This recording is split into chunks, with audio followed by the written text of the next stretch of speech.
Today we're going to talk about feelings and emotions. We sometimes use those words interchangeably. However, they're in fact two very different things. Though feelings and emotions are related, they're distinct psychological experiences. And it's very important to distinguish feelings and emotions in the therapeutic process in efforts to acquire clarity and to get to the root cause or psychogenesis of any present behavior. So let's get into it. Let's first talk about emotions. When defining emotions, this is what I want you to remember. Emotions are associated with physiological responses, such as changes in heart rate, muscle tension, and the release of hormones like adrenaline. These physical reactions prepare the body for action as related to one's environment or present circumstance. Emotions are typically brief and intense. The physiological response is like a signal to your brain to emote. Your brain and your body are triggered by specific events or stimuli. Therefore, the emotions can subside relatively quickly. Once you're removed from that situation, tend to simmer down. I know people are going to say, wait, once I'm triggered, I feel that emotion for a really long time. I get it. But understand that we're looking at emotions first. I'll explain a little bit later why your feelings time and your emotion time may be different. Stay with me. Emotions in general also have an evolutionary function, so it helps humans and other animals respond quickly to threats or even opportunities. For example, fear can trigger the fight or flight response, while joy can reinforce positive behaviors and make you want to do that action that made you feel joyous over and over again. So emotions are generally also considered universal and are experienced similarly by people across cultures.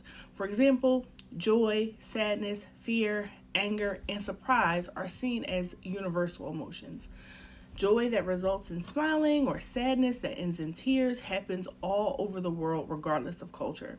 And while there are some cultures that will discourage certain emotions, this does not negate that individuals will have those emotions even if the expression of those emotions is frowned upon. Emotions can be less conscious as well, and they may arise instinctively or unconsciously in response to a situation. Again, because of that trigger function, I can have an emotion and not really know what's behind it, not be cognizant of why that emotion is coming up. You ever just all of a sudden have an emotion and then think to yourself, where the heck did that come from? Only to realize later you saw something, smelled something that you can trace back to that emotion. Okay, quick recap. Emotions are brief, intense physiological responses that universally serve as an evolutionary function, whether conscious or unconscious.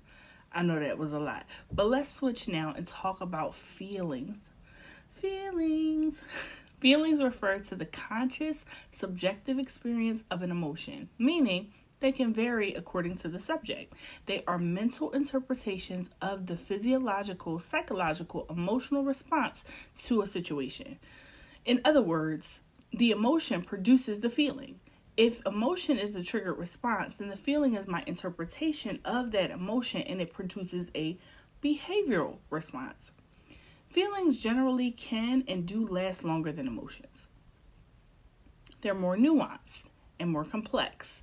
The experience of an emotional response that can vary in intensity. Feelings can be compounded. So remember how I said that you can feel X, Y, and Z for a long time even though the emotion itself is fleeting? That's why your feeling time and your emotion time can be different. Because I can recall feelings, I can ruminate on feelings, I can sit in feelings. Feelings are personal and can be influenced by an individual's unique beliefs, memories, and perceptions.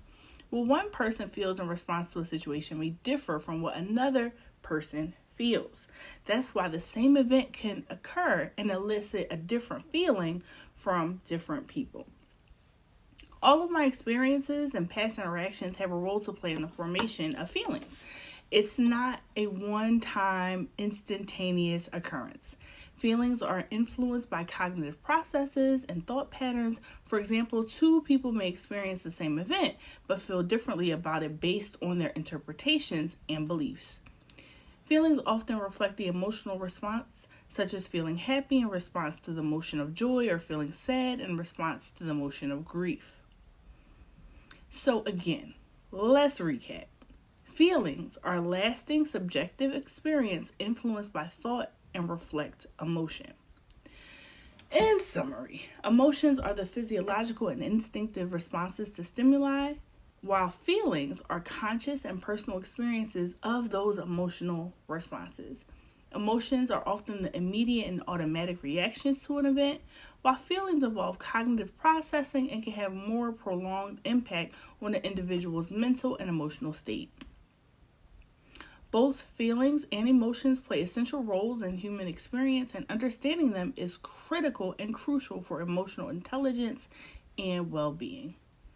Also, remember, feel your feelings, examine where they come from, but do not get stuck there. As I always say, while I am a licensed mental health professional, I might not be your licensed mental health professional. So please use this information as a guide to help you get support where it is needed.